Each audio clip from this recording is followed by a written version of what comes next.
प्रभाग क्रमांक 2 एकता नगर येथील खुल्या जागेस वॉल कंपाऊंड करण्यात आले आहे। त्याचे लोकार्पण आमदार फारुख शहा यांच्या हस्ते करण्यात आले। एकता नगर सुगंध आकर्षण कॉलनी येथे एका ओपन स्पेस या जागेचा वॉल कंपाऊंड कामाचा लोकार्पण माझ्या हस्ते करण्यात आलेला आहे। मागच्या वर्षी गणेशोत्सवाच्या दरम्यान मी इथे आलेलो होतो आणि त्यावेळेस येथील रहिवाशांनी माझ्याकडे मागणी केली होती की या जागेचा वॉल कंपाऊंड करून द्यावा आणि मी त्यासाठी नागरिकांची मूलभूत सोयीसुविधा या योजनेअंतर्गत 25 लाख रुपये मंजूर करून दिलेले होते आणि आज त्याच कामाचा लोकार्पण माझ्या हस्ते करण्यात आलेला आहे। आज यावेळी माझ्यासोबत आमची महिला जिल्हाध्यक्षा दीपा मॅडम तसेच निजामदादा सय्यद, फुजेलभाई आझमी, प्यारेलालभाई पिंजारी,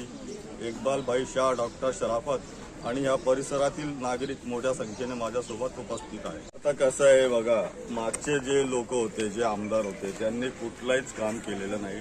जर त्यांनीच काही थोडंफार काम करून घेतलं असता तर मला एवढे काम करण्याची गरज पडली नसती। आणि फालतूचे जे लोक आहे आपल्या स्वतःला कार्यसम्राट आणि विकास पुरुष मिरवून घेता, त्यांनी कुठलेच काम केले नाही। आणि आता मी एवढे काम केलेले आहे तरी सुद्धा शहरात अनेक कामं पेंडिंग आहे आणि त्यासाठी मी एक विशेष आराखडा तयार केलेला आहे आणि पुढच्या येणाऱ्या काळात ते सर्व जेवढे आपल्या शहरवासियांची जेवढी समस्या आहे ते सोडवण्यासाठी आम्ही एक विशेष आराखडा तयार केला। तर काय आता तर मला माझा कोणी प्रतिस्पर्धी मला असं वाटत नाही। आता हे बघा, आपण हे जे अनेक लोक पहिले हे त्यांना म्हणजे माझ्या विरुद्ध काय बोलायचा ते त्यांना कळत नाही आहे।